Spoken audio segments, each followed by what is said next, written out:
Let me ask you a hard but necessary question. Have you ever hired someone that was full of potential only to watch them slowly unravel right in front of you? Or maybe you've been that person. You started with drive, you started with vision, and then something shifted. You didn't mean to slow down, but somehow things just got messy. Today, we're talking about why that happens and how you as a leader can shift it before entropy takes over. A while ago, I had someone on my team, let's call her Sarah, who was absolutely on fire. I ran her numbers and she was on track to make $132,000 this year working behind the chair. That was her take home income as a W 2 employee. So that wasn't potential, that was real momentum. But then I noticed little by little, it started to slip. She missed a huddle. She skipped, a big salon celebration. And, she said she was tired. And now I don't say this with judgment. I say this with love and honesty. That was entropy. Because here's what the law of entropy says: everything moves from order to disorder unless acted upon by an intelligent force. Whew, that's good. Let me say that again. Everything moves from order to disorder unless acted upon by an intelligent force. You guys, that includes your Mm. house, that includes your business, and that absolutely includes the mindset of a service provider. So what happened to Sarah? She stopped being acted upon. She left the structure, she left the coaching, she left our community, you know, the whole salon. And now months later, she's earning less, she's doing less, she's working a ton more, and she's probably feeling more stuck than ever. And listen, she's still talented, she's still capable, but the energy is leaking out. I think that if you contrast that with somebody else on my team, let's just call her Mia. Mia shows up to everything. She's knocking on the door asking, "What else can I learn? What else can I do? How can I grow to the next level of who I'm becoming?"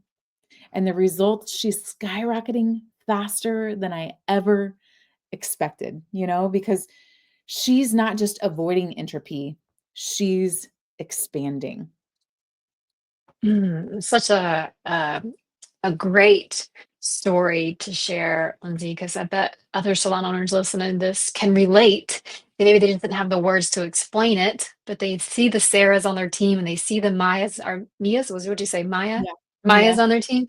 Mia. Mia's on their team, and gives you some assessment of how to handle people and understand who people are. So I love that you said that because this has helped me realize that the old normal in salons, it was babysitting, it was Mm. pushing, it was forcing. Like you had to light the fire, hold their hand, remind them daily to want more. I'll never forget a new leader on my team one time said, we were in a leadership meeting. She's like, I feel like I'm babysitting. Like we actually looked at the word babysitting. I said, if you feel like you're babysitting, like you're losing respect as a leader. And so I love that, you have to light the fire, you have to hold their hand, remind them daily to want more. Because here's the explosion moment. Force doesn't work. That would be like babysitting. Like force doesn't work. You will always feel exhausted when you're forcing someone to do something they don't want for themselves. We like to say this Mm. is a writer downer. This will give you so much freedom as a salon owner if you really take this to heart. You will always be exhausted when you're forcing someone to do something they don't want for themselves. And why is that? It's because force is power made operative against resistance. But Mm. power, on the other hand, power is that ability to hold your position. It's the capacity to act with effectiveness. Power doesn't chase, it attracts, it grounds, it multiplies. So I'm going to invite you to see that the new normal I want you to step in as a salon owner is letting go of force and stepping into that power.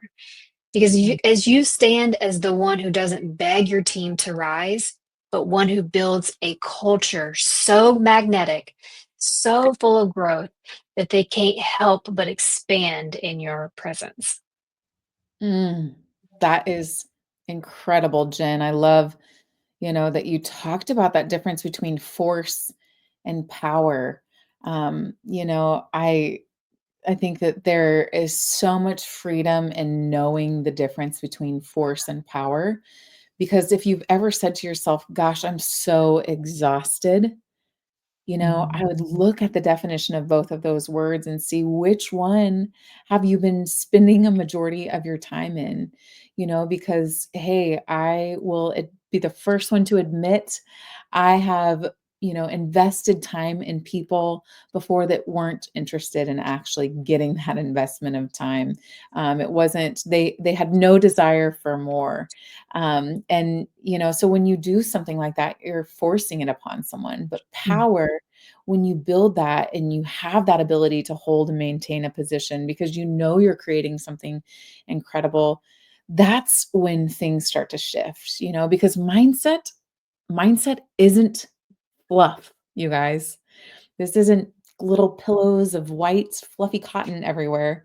This is the operating system for every action your team takes, you guys, because most people live in a have, do, be world, and so they think I need to have more clients, then I'll do the work, and finally I'll be successful. But the truth is, it's absolutely the other way around. You have Mhm. to be, do, and then have. So you want to be the kind of person who takes full ownership. Be the person that you want to be. Then do the work with consistency and energy of that person that you want to be. And then you'll have the success that follows. And what's so cool about this is that every part of this starts in the mind. And so when you work on your beingness, and as a salon owner, and when you help everyone around you work on their beingness as well, that's when they can have everything that they want in this life, because when you be that person, you naturally do the things that that person would do, and then on the other side of that comes having everything that that person would have. Mhm. So good. I love that you said that. It's because you're, maybe right now you're listening to this and you're maybe asking yourself, you're like, I feel like I've been dragging my team up the mountain. So you've got your hand out, you're pulling them really hard. It's like, oh my God, it's so draining, right? Or you're like, I'm tired of repeating the same pep talk every Monday. I've been there, I know. Or I can't keep forcing them to care more than they do. If that's you, like honestly, take a deep breath, because you can shift it, and it starts with your energy. Like you weren't meant to operate in force. You were meant to live in power. And like Lindsay was saying, power is the ability to hold and maintain a position. Because when you truly stand in your power, something really wild happens. Like your team starts to match you. Clients notice it, and your culture starts to self organize towards excellence. Because entropy doesn't win. At the end of the day, like you truly do. Mhm. I love that, Jen. I actually just had the opportunity to do a final interview with a potential service provider yesterday, and she talked about, she'd just graduated from school and she'd seen us come into the school multiple times. And she said, one of the first times you came in, you did a career challenge. And I realized, she was talking about, when we go in and do the fun sweet life or sweet life, Mhm. which is where you talk about, hey, what does it look like to be a sweet owner? And what does it look like to have a sweet life at our salon?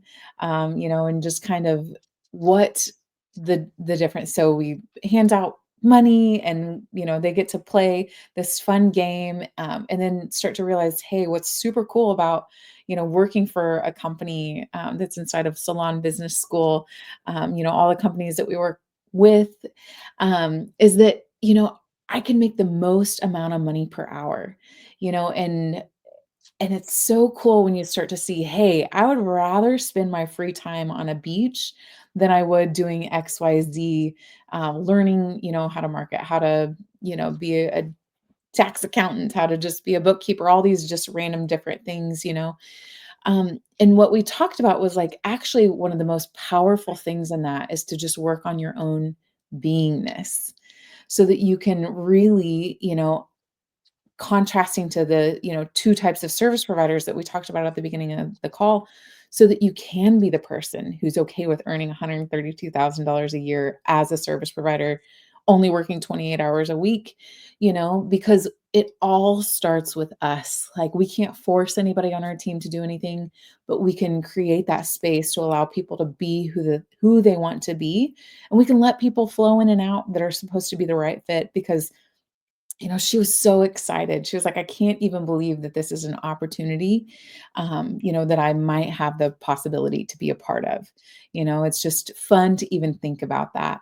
And I think it was just amazing, when we stand in our power as salon owners and we share what it is that we are put on this earth to do, and help people create amazing lives and livings.